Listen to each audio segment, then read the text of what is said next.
दोस्तों आइए हमारी क्लास नंबर 21 है स्टेनो की। इसमें पढ़ेंगे की दिशा में का नियम। नियम क्या है की दिशा में? इसकी परिभाषा क्या होती है? परिभाषा होती है शब्द के बाद की दिशा में आए तो उस शब्द के नीचे सम बनाने पर की दिशा में पढ़ा जाता है। ठीक है, शब्द के बाद की दिशा में आ गया तो क्या करना है आपको? शब्द के नीचे सम बनाना है। सम बनाने पर की दिशा में पढ़ा जाता है। ठीक है, आप बोर्ड पर समझते हैं इसको परिभाषा को। इसकी उसके बाद उदाहरण करेंगे। शब्द के बाद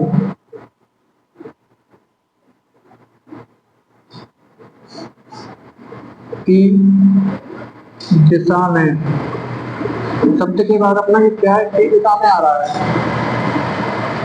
आए तो शब्द के बाद की दिशा में आए तो उस शब्द के नीचे सम बना सम बनाने पर की दिशा में पढ़ा जाता है।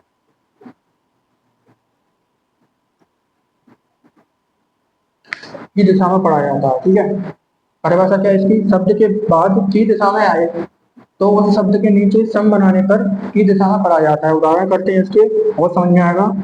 उन्नति की दिशा में, उदाहरण क्या है? उन्नति की दिशा में, इधर बनाएंगे इसको। उन्नति की दिशा में सम बना दिया अपन ने नीचे। जैसे कि परिभाषा कह रही है शब्द के बाद की दिशा में आए तो शब्द के नीचे सम बनाने पर की दिशा में पढ़ा जाएगा।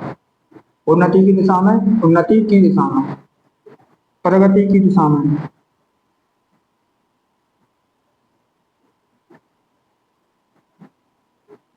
इसको कैसे बनाएंगे? प्रगति की दिशा में। ठीक है, ये हमारा काय का नियम था? की दिशा में का नियम था ये। परिभाषा है शब्द के बाद की दिशा में आए तो शब्द के नीचे सम बनाने पर की दिशा में पढ़ा जाएगा। उन्नति की दिशा में नीचे सम बना दिया, उन्नति बना के सम बना दिया। प्रगति की दिशा में प्रगति बना के सम बना दिया। इस प्रकार से हमारा की दिशा में का नियम था। ठीक है, और वीडियो देखने के लिए बहुत बहुत धन्यवाद। यदि समझ में नहीं आया हो तो एक बार आप दोबारा भी देख सकते हैं। Thank you so much.